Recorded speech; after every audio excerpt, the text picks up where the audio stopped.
Hey guys, what's up? I'm bringing you a story from Kotaku once again, and you know what they're going to be doing, attacking white males once more. They did the same thing earlier when they were talking about how evil white men are in video games like the Resident Evil remake and the Silent Hill remake. And I'm seeing it once again. Now I know that a lot of people say, "Well, why don't bother talking about Kotaku? You know, it's not that great of a. It's a terrible new. It's not even like a news editor or whatever. It's not even like a. It's not even a real newspaper or entertainment newspaper." But you know, I find that reading things like this is really funny because again, it exposes what these people up in that higher tier of the know treat us and what they think of us, and it's really fun. So let's read this together. Final Fantasy 16 dev has a terrible answer for why the game is so white.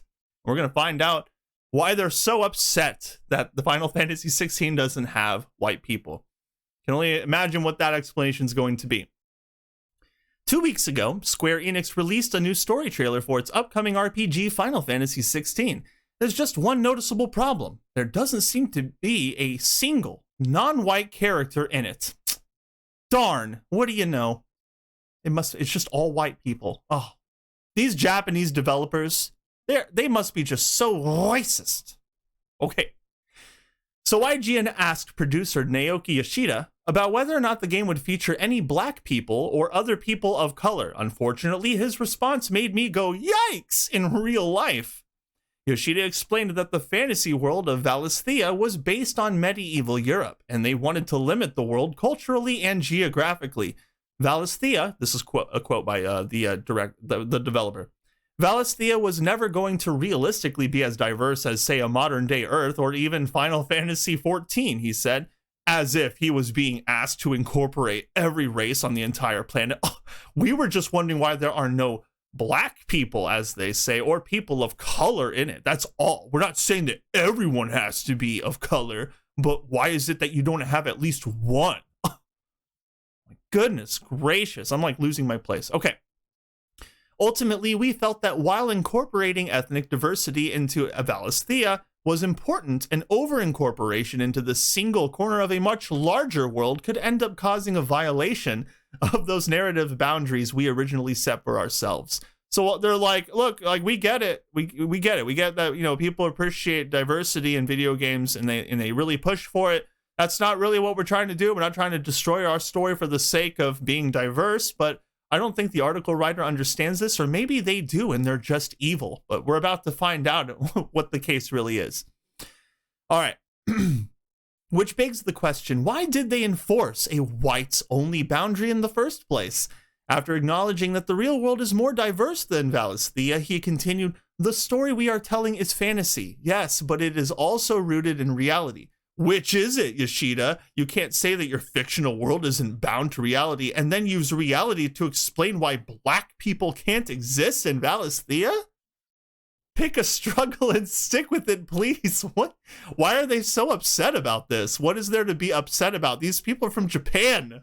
They've been making these games for so long. Nobody ever complained about Final Fantasy VII, okay? And yes, Barrett was black, but again, like, no one really cared or ever talked about that fact, okay? They just talked about how cool it was that Barrett had a machine gun for an arm, okay? That's not why people are so accepting of Final Fantasy VII Remake either, okay? They're not praising it because they have a black groundbreaking sunglasses wearing machine gun toting character. No, that's not why they like it, because Final Fantasy VII Remake is an awesome remake with terrific gameplay, amazing graphics, etc., etc. Now, let's continue once more. What's really frustrating about all of this is that black and brown people have always existed in medieval Europe. If the creative leadership had done more research or checked their biases, then they might have noticed that black people have been living in Britain for 2,000 years, or that some black Europeans were canonized in the Holy Roman Empire, or realized that Iberia was under Islamic rule for approximately 500 years. Oh my goodness. They expect these people to be just like the greatest history buffs ever. This is insane. Instead of a realistic imagining of medieval Europe, we got Final Fantasy 16 instead. They have such a disdain for this game and for the developer. They're not saying anything nice. They're just trying to paint this developer as like a racist Japanese developer who just has no idea how to incorporate other races. I mean, they're making their characters white. Is that not being diverse? They're not making their characters like Japanese looking. I mean, they're giving them blonde hair and everything. I mean, look at this character right here. Look at this. I don't know if that's from Final Fantasy 16 or from Final Fantasy 15 or 14. Not 14. Maybe that's from 15. I haven't seen the trailer yet, but I mean, we already know what Final Fantasy is like. So what kind of expectations are they touting here? All right, I just rewatched the latest trailer, the one embedded above, and saw a giant winged lady throw ice shards. Apparently, that's not too over the top for fantasy realism, but bringing in real people from different races is a step too far. You can tell where their priorities are. Localization director Michael Christopher Koji Fox told IGN that the game drew inspiration from Game of Thrones. That's cool. That's awesome. But even Game of Thrones had black side characters. Oh, gosh. Albeit represented very poorly. No, they were not. They were not. No.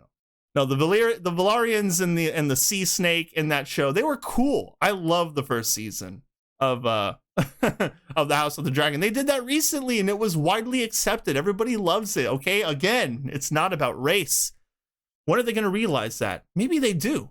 And if they do realize it, and this is all intentional, and I get it, this could be very well be a bait article. But again, this is the kind. I mean, these are people from a well-known paper.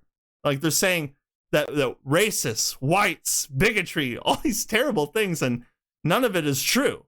And that should concern people that this is the kind of thing that's being accepted and approved and pushed out as like a legitimate opinion piece at the least. And that's ridiculous. All right, let's continue. But even Game of Thrones had black side characters. Final Fantasy 16 might be worse about representation than one of the most white bread shows on prestige television. So why did the developers decide to include only white characters in the trailer? I don't know. Let's find out. Yoshida has an answer that sounds entirely like a non-answer. Oh boy, because nothing is acceptable for you people, huh? It just like doesn't matter. It's like, I'm not a racist. Ha, yeah, that means you are a racist because you said you're not. All right. It can be challenging to assign distinctive ethnicities to either antagonist or protagonist without triggering audience preconceptions, inviting unwarranted speculation, and ultimately stoking flames of controversy. So he's like, we don't want to focus on that. We just want to focus on telling a good story, because if we focus on race and we make that the forefront of our promotion, then chances are people are going to be upset about it and might not want to buy the game, because there's like an overabundance of woke idealistic games and movies being pushed out into the entertainment industry right now. And because of that, there's a huge cultural shift occurring, which I've said in past videos, but it really is happening. There's a rejection of extremist woke ideologies being pushed into this stuff. And it's going to be interesting to see how Final Fantasy 16 tackles subject matter like that, or if it's even going to worry about diverse plot lines, or the importance of being a specific race in a world of other races and stuff like that. I mean, no one ever talks about this when it comes to general audiences. It's really always the media. They're always the ones talking about actors of color, characters of color, and talking and having the audacity to accuse Japanese developers of not taking an opportunistic stance on something. That's horrible. And I feel like that's the actual racism, if I'm being completely honest about it. Anyway, that's a little mini tangent once again. Let's continue.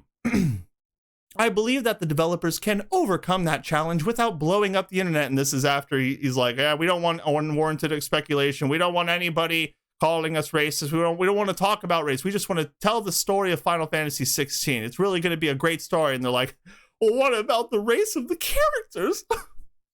Oh, these new quotes make me feel. Oh, I'm sorry. Let me go back. If the AAA blockbuster God of War Ragnarok can feature a black Angerboda, and I think if you have seen the trailer for the God of War Ragnarok, that's coming out in a few days. I'm excited about that game, and I'm not excited about it because of the actress of color playing Angerboda. I mean, that's fine. Whatever.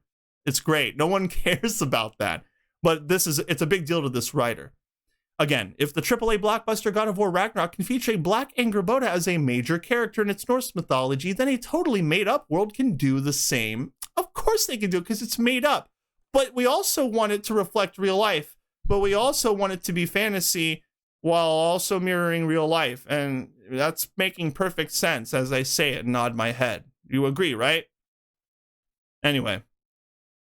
Especially if the developers are looking to make Final Fantasy into a modern franchise that feels fresh to newcomers to the series. Have you ever felt like a Final Fantasy story was lacking in any way? I mean, sure, gameplay-wise, there is a linear feel to some of them, especially 13. They went really hard on the linear play style, just like from point A to point B, but the story was incredible. Those stories are incredible. What are you talking about? What are you talking about? They're so out of touch with reality right now. So out of touch. These new quotes make me feel very cynical about Yoshida's comments from a previous interview. In August, he said that he wanted to revitalize the Final Fantasy series, which had become mired in its own long-standing tradition.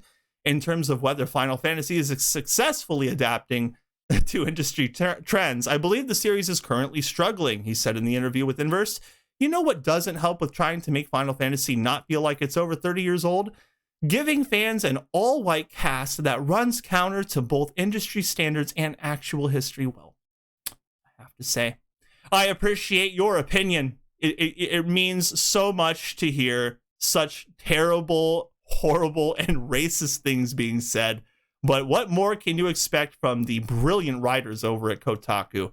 I hope you enjoyed this segment. Like and share this video if you enjoyed it. I appreciate all of you guys' support. Subscribe, click that notification bell, and I hope to see you all again next time.